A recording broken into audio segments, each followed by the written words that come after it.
My name is Patricia Wells, and I am the representative for Dana Doyle. From the very beginning, I made it clear that any further surveillance of my client would be considered harassment. All communication must be conducted through proper legal channels. Throughout this process, they were watching me, but I was no less. I was watching them every step of the way.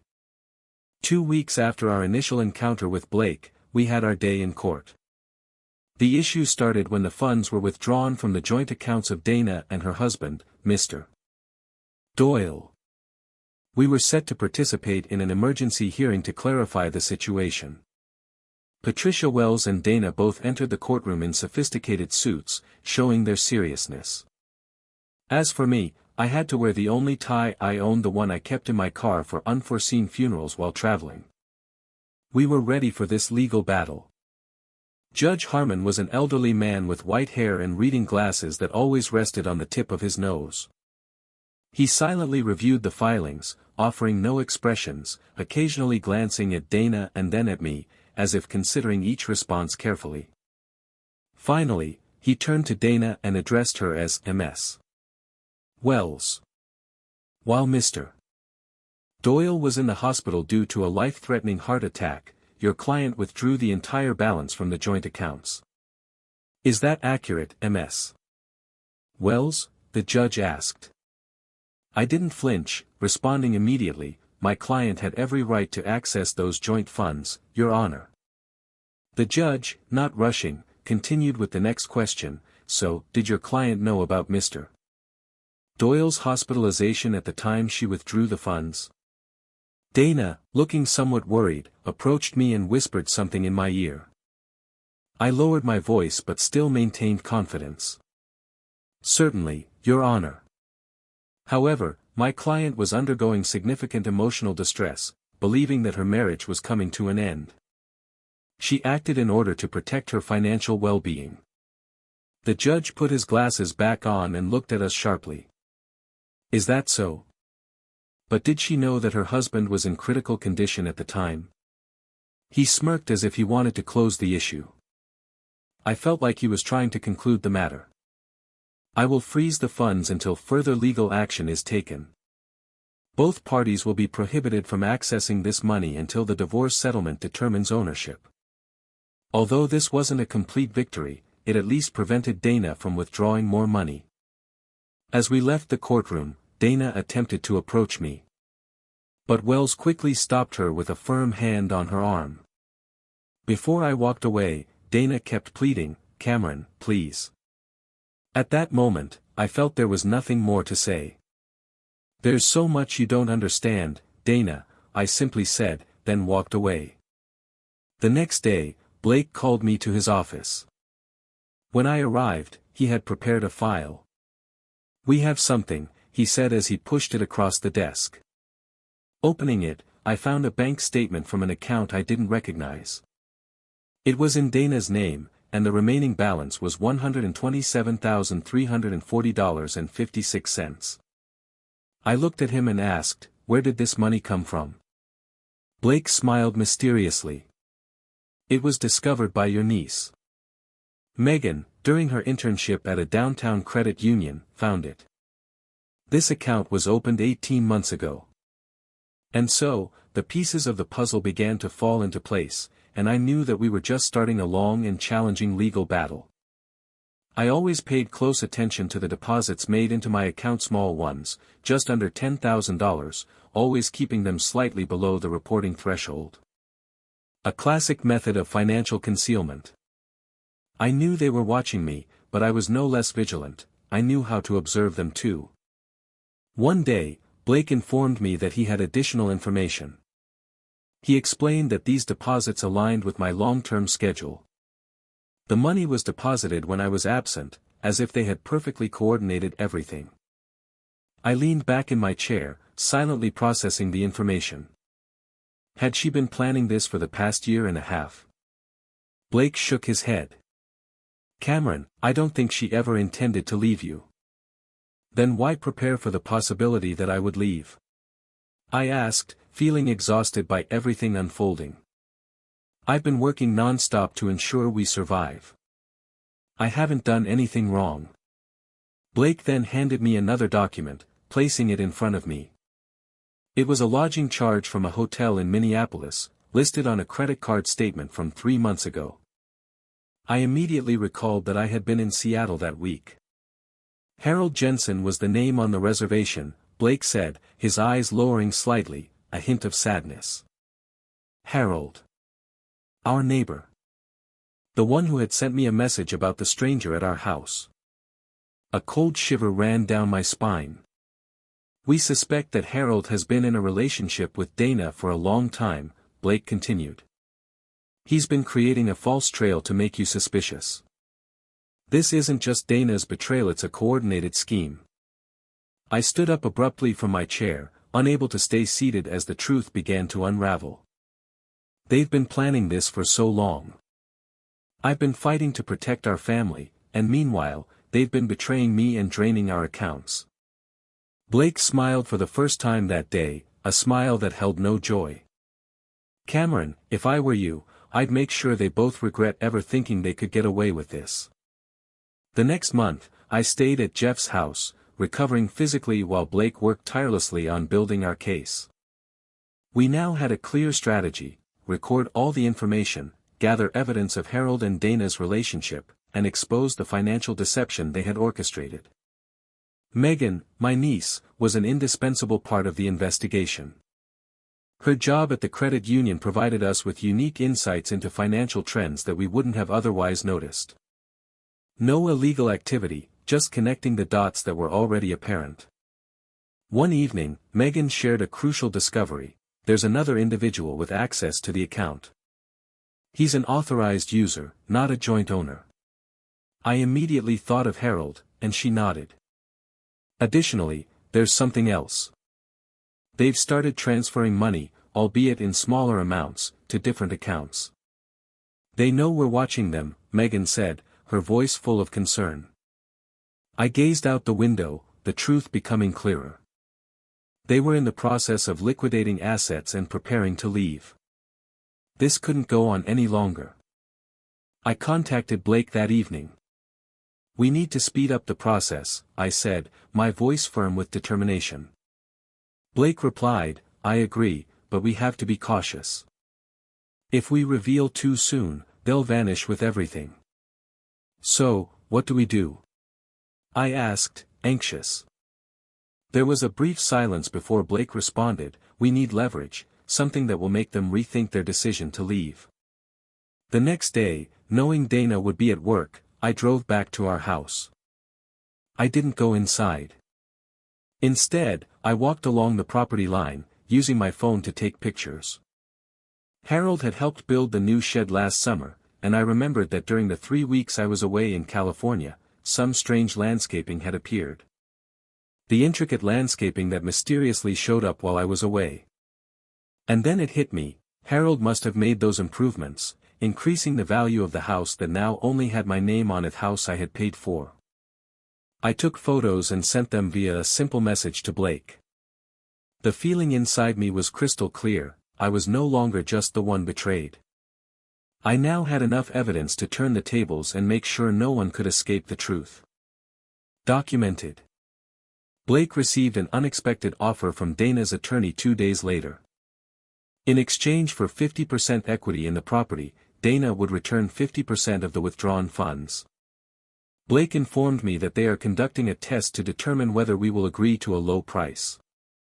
What should we inform them of? Not yet. Allow them to perspire. In the interim, I implemented an additional maneuver. I reached out to the Human Resources Department of my transportation company, provided an explanation of my circumstances, and inquired about the disability insurance that I had been contributing to for 2 decades. The HR representative clarified that you are eligible for 60% of your compensation for a period of up to 12 months, as a result of your cardiac event and the doctor's restrictions. On that day, I submitted the documents. Dana was unaware of an additional source of income that would not be included in any settlement discussions at this time. I requested that Jeff drive me past our residence once more the following week. I observed a novel phenomenon this time. Harold's property is adorned with a for sale sign. Jeff stated that he is evading and slashing. I nodded. Call Megan. Megan verified our suspicions an hour later. Harold's accounts had been cleared 2 days prior, with nearly $90,000 in cashier's checks withdrawn. Blake was promptly contacted. It is imperative that we take action immediately. Harold intends to dispose of his residence. It is possible that Dana intends to accompany him. Blake proceeded without hesitation. I will petition for an emergency injunction at the crack of dawn tomorrow, which will prevent the sale of any property without court approval and freeze all assets. I received a text message from Dana the following morning. It is imperative that we engage in conversation. It is solely you and me. There are no attorneys. Jeff was presented with it. He stated that they are in a state of desperation. I nodded. All right. Blake responded after I forwarded the text. Refrain from responding. The injunction hearing is scheduled for 2 p.m. Dana and Harold were engaged in a heated argument in the parking lot as I approached the courthouse at 1:30 p.m. My presence was not observed by them. I retrieved my smartphone and captured the events from a distance. Evidence of their relationship for 30 seconds. Something that they had taken great caution to conceal from legal proceedings. Blake was awaiting his arrival within the building. I presented him with the video. He stated that the timing was impeccable. Today, Judge Harmon is already in a mellow disposition. I adjusted my collar. We should not keep him waiting. Judge Harmon's accommodations were considerably smaller than the courtroom. Dana, the 2 attorneys, the judge, and I were the only ones present. Harold was denied entry. He was not a party to the divorce. The judge's computer displayed a video of them together. There is no sound. However, their body language was sufficient to convey their intentions. Dear M.S. Wells, upon the conclusion of the hearing, Judge Harmon inquired, would you be willing to provide an explanation as to why your client has been asserting under oath that she has no relationship with this neighbor, despite the fact that video evidence clearly demonstrates otherwise? Wells appeared agitated. Your Honor, the pecuniary issues at hand are not contingent upon the nature of their relationship. The judge consulted Dana when allegations of financial misconduct were made. Mrs. Doyle, are you intending to depart the state with Mr. Jensen? The color of Dana's visage diminished. I do not. The judge continued, let me rephrase. The court has evidence that you and Mr. Jensen have been transferring substantial amounts of money, that Mr. Jensen is selling his property, and that you withdrew funds from joint accounts while your spouse was incapacitated. This implies a pattern of deception and an intention to depart. He examined both attorneys. I am implementing an emergency freeze on all assets that are owned by both Harold Jensen and Dana Doyle. Neither individual is permitted to depart the county without the prior approval of the court. Furthermore, he addressed me. I am granting Mr. Doyle temporary exclusive use of the marital residence due to his medical condition and the evidence of financial exploitation during his incapacity. Dana produced a faint, strangled sound. Wells began, Your Honor, but the magistrate raised a hand. Counselor, this court takes the exploitation of a medically vulnerable spouse extremely seriously. You are fortunate that I am not currently advocating for criminal charges. Blake collected his documents, endeavoring to maintain an air of unease. Dana grabbed my attention as we departed. I observed anxiety for the first time in that location. Not from me. Of repercussions. I returned to our residence 3 months after my hospitalization. Presently, my residence. The divorce was resolved more rapidly than anticipated.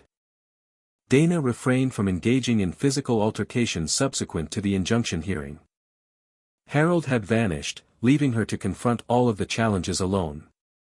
In the end, the judge granted me the house, my vehicle, and 80% of our savings. Dana received her vehicle and the remaining 20%. The confidential account was divided 50-50ths, but only after she had reimbursed my legal expenses from her portion. After that, I no longer communicated directly with her. Everything was handled through lawyers. As far as I know, she moved to Minneapolis. I felt like I was starting over, as if everything before had ended, and now it was time to rebuild my life. 6 months later, I decided to sell the house. Too many memories in that place, memories I couldn't erase, whether I wanted to or not. With the money from selling the house, I bought a smaller home, closer to Jeff and Megan. A place with fewer old memories. I used part of the money to help Megan pursue her law degree. I believe she will be an excellent attorney. She has a strong heart and a sharp mind. I no longer drive long-haul trucks. The stress from the job was too much for my heart, the doctor warned. I switched to a new job in work dispatching, a job that doesn't require much physical exertion but allows me to live a more stable life. Every evening, I return home, a place much quieter than the endless road trips of the past.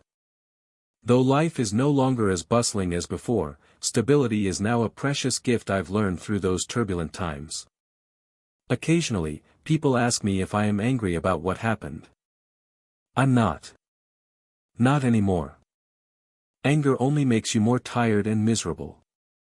You can't control the actions of others, but you can control how you react to them.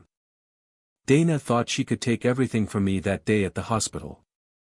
But in reality, she forced me to stand up for myself in a way I had never done before.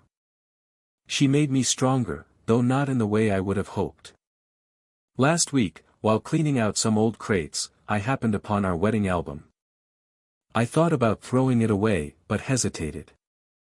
In the end, I simply returned it to its place in the box, not doing anything further.